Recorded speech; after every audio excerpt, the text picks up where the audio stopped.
Bismillahirrahmanirrahim. Assalamu alaykum, hurmatli ko'ruvchilar. Istiqlol kundalik xabarlar programmamizni ko'rishinglarni qarshi olamiz. Men Abdullah Yilg'un. Programmamizda vatanimiz Sharq Turkiston va dunyo kun tartibidagi eng muhim xabarlarni huzuringizga sunamiz. Qaynamizda qitinglar, ekranimiz bo'lsin. Angliya majburiy emgakni cheklashda yangi bir qadam bosdi. Angliya hukumati yangidan qurilgan davlat egiligidagi energiya shirkatida Uyg'ur majburiy emgaki bilan ishlab chiqarilgan quyosh energiyalik batareya taxtasi ishlatilmaydiganligini bildirdi. Reuters agentligining bu vaqtdagi xabarida bildirilishicha, Angliyaning energiya bexatarligi vaziri Edward Miliband bu vaqtdagi qonun loyihasiga tuzatish kirgizmoqda ekan. U Angliyaning davlat igidorchiligidagi yangi shirkati Buyuk Britaniya energiya shirkatining majburiy emgak mahsulotlaridan xoli bo'lishiga kafolatlik qiladiganligini bildirib, afsuski Xitoyning davlat buyrug'i bilan bo'lgan majburiy emgak masalasi yangilanadigan energiya sohasini umumyuzlik qopladi degan. Buyuk Britaniya energiya shirkati bultur iyulda yangilanadigan energiya sohasini kuchaytirish va energiya chiqimlarini tövallatish uchun Emgak partiyasi tarafidan o'tirg'a chiqarilgan bo'lib, Buyuk Britaniya energiya qonun loyihasi parlamentda ma'qullangandan keyin rasmiy qurildi ekan. Xabarda quyosh energiyalik batareya taxtasining asosliq materiali bo'lgan ko'p kristallik kremniyning yer shariviy ta'minotining 45%ning Sharq Turkistondan keladiganligi, bu mahsulotlarning Uyg'urlarni sistemalik bostirish, keng ko'lamda majburiy emgakka selish orqali ishlab chiqariladiganligi qayd qilingan. Amerika hukumati Uyg'ur majburiy emgakini cheklash qonunini ijro qilishga boshlagandan buyon Sharq Turkistonda ishlab chiqarilgan paxta mahsulotlari, sho'xli mahsulotlaridan sirt quyosh energiyalik batareya taxtasi mahsulotlarimi Uyg'ur majburiy emgakidagi asosliq nishonlardan biri bo'lmoqda. Ilgari BBC kanali bu haqda maxsus xabar ishlab, Angliya armiyasini quyosh energiyasi batareyasi bilan ta'minlaydigan shirkatlarning JA Solar, Trina va Q-Salis ekanligini, halbuki 2023-yil 7-oyda Angliya Sheffield Hallam universiteti doklati e'lon qilib, bu 3 shirkatning Sharq Turkistondagi majburiy emgakdan erishgan xam ashyoni ishlatganligini oshkorlagan edi. Filippin Xitoyning saylamga daxl qilish qilmishini tekshirishga boshladi. Filippin hukumati buyruq tushirib, Xitoyning kelar oyda Filippinda o'tkaziladigan parlament a'zolari saylamiga qo'l tiqish qilmishini tekshirishga boshladi. Bu vaqtdagi bayonotda bildirilishicha, Filippin davlat bexatarlik komiteti Xitoyning bu yil 12-mayda o'tkaziladigan umumiy saylamga qo'l tiqayotganligi haqida alomatlar borligini oshkorlagan. Bu vaqtdagi ayblash prezident Ferdinand Markosga yetkazilgan. Kengash palata a'zosi Francis Tolentino 24-aprel bu haqda to'xtalib, Xitoyning Filippindagi bosh elchixonasini yerlik tijorat shirkatidan foydalanib, bu davlatning maxfiy soxta uchur tarqatish harakati qo'zg'ash bilan ayblagan. U aloqador to'xtam tafsilotlari va bankining uchurlarini naql keltirib, Xitoyning yollanma to'r qo'shiniga soxta uchur tarqatish, Filippin hukumat amaldorlariga hujum qilish va ijtimoiy taratqularda soxta hisob orqali Xitoyni qo'llaydigan so'zlarni tashviq qilish vazifasi topshirib olganligini o'tirg'a qo'ygan. Xitoy Tashqi ishlar ministrligi bayonotchisi Go Jakun bo'lsa, bu haqdagi ayblashni rad qilib, Xitoy azaldan ichki ishlarga aralashmaslik prinsipida ching turib keldi. Biz Filippin saylamiga aralashishga qiziqmaymiz deb jar soldi. Filippinning o'rta mazgillik saylami 12-may o'tkaziladigan bo'lib, Kengash palatasi, Avam palatasi a'zolari va 10 minglagan yerlik amaldorlar saylanib chiqadi ekan. Xitoyning boshqa davlatlarning saylamiga aralashish qilmishi izchil tanqidga uchrab kelgan bo'lib, to'r hujumi qo'zg'ash, pora berish, tahdid selish qatorliq vositalar bilan Xitoyning kutganidek natija chiqarishga urinib kelmoqda. Amerika, Kanada qatorliq davlatlar bu to'g'risida Xitoyni ko'p qatim ayblagan edi. Koreyadami bir Xitoy josusi qo'lga olindi.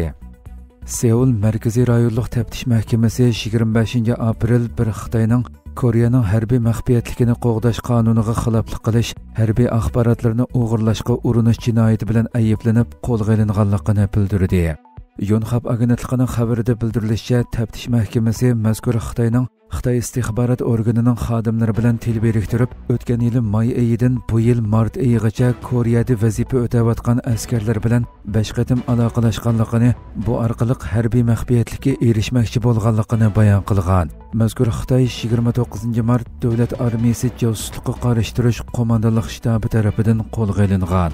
Tekshirishga asoslanganda qo'lga olingan Xitoy tordi paranglashishi orqali Koreya armiyasida vazifa o'tayotgan ofitserlar va askarlar bilan birma-bir aloqalashgan va pulni yamchiq qilib qarish tarafni harbiy uchurlarni oshkorlashga qiziqtirgan. Bu jarayonda bir askar yonfunini harbiy qismga ruxsatsiz olib Koreya Amerika Birlashma harbiy manevriga munosabatli materiallarni suratga tortgan va bu suratlarni Xitoy josusga avatgan. Taftish mahkamasi bu vaqtda to'xtalib, Koreya jinoiy ishlari qonuniga asosan josuslik jinoyatining faqat dushman davlatlarga qaratilganligini, shunga mazkur Xitoy josus harbiy maxfiyatlikni qo'g'dash qonuniga asosan ayblanganligini bildirgan. Ma'lum bo'lishicha, qonunda bu deloga chetishlik javobgarlarga 10 yildan yuqori muddatli qamoq jazosi berilsa bo'ladi deb belgilangan. Agar ayblanguchi chet ellik bo'lsa, jazo 1,5 hassa ig'riltildi ekan. Xitoyning boshqa davlatlardagi josuslik jinoyatlari yaqinqi yillarda ko'plab fosh qilinayotgan bo'lib, bir necha kun burun Amerika quruqliq armiyasining bir harbiy xodimi Xitoyga josuslik qilish jinoyati sababli 7 yillik qamoq jazosiga hukm qilingan edi. Rossiya Kiyevga yana keng ko'lamli hujum qildi. 24 aprel atiganda Kiyevga qilingan keng ko'lamli boshqarilgan bomba hujumida kam deganda 9 odam hayotidan ayrilgan, 60 dan ortiq odam yaralangan bo'lib, bu o'tgan 3 yillik urush jarayonida poytaxtga qilingan eng qonli hujumlarning biri ekan. Ukrainaning davlatlik jiddiy ahvollarga taqobil turish mahkamasining bildirishicha, Ukraina doiralari boshqarilgan bomba hujumidan ogohlantirish bergan bo'lib, Ukraina davlatlik jiddiy ahvollarga taqobil turish mahkamasi Telegram betida qazo qilganlar sonini yangilab, Rossiya Kiyevga keng ko'lamli hujum qildi. Dastlabki ma'lumotlarga qaraganda, hujumlarda 9 odam qazo qilgan, 63 odam yaralangan deganlarni qayd qilgan. Bayonotda yana poytaxtning 5 rayoni ziyonga uchradi. Mashina iskilatlari va ma'muriy binolardagi o't o'chirildi. Davlatlik jiddiy ahvollarga taqobil turish mahkamasi hujumda aholilar o'ltiraq uylarining ziyonga uchraganligini bildirdi. Xarobiyliklar ostida qolgan kishilarni izlash xizmati davomlashmoqda deyilgan.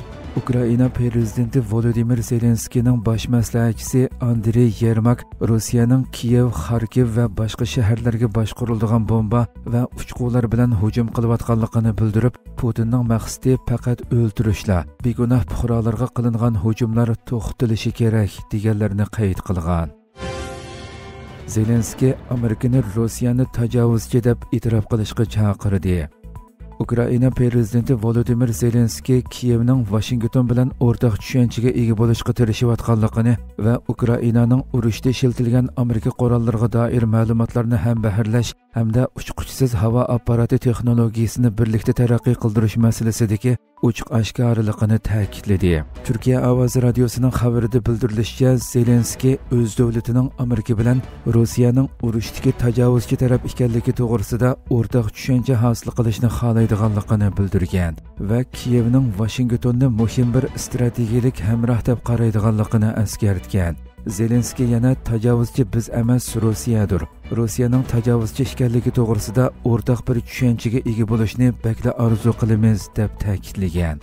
Zelenskiy Amerika prezidenti Donald Trumpning o'xshamagan bir hal qilish yo'li izlayotganligini qabul qilganligini bildirib, prezident Trumpning nimani xohlayotganligini tushunaman. Uning mumkin bo'lgan bir hal qilish chorasi yo'lidagi izlanishlarga hurmat qilaman. Bu uning uslubi degan va buning bilan birga Ukrainaning bu masalada Washingtonning tangponglikni saqlashga urinishini xohlamaydiganligini qayd qilgan. Hurmatli ko'ruvchilar, shunday qilib bugungi xabarlarimiz mush yerda oxirlashdi. Inshaalloh atiki programmamizni ko'rishgacha omon bo'lg'aysizlar. Assalomu alaykum va rahmatulloh.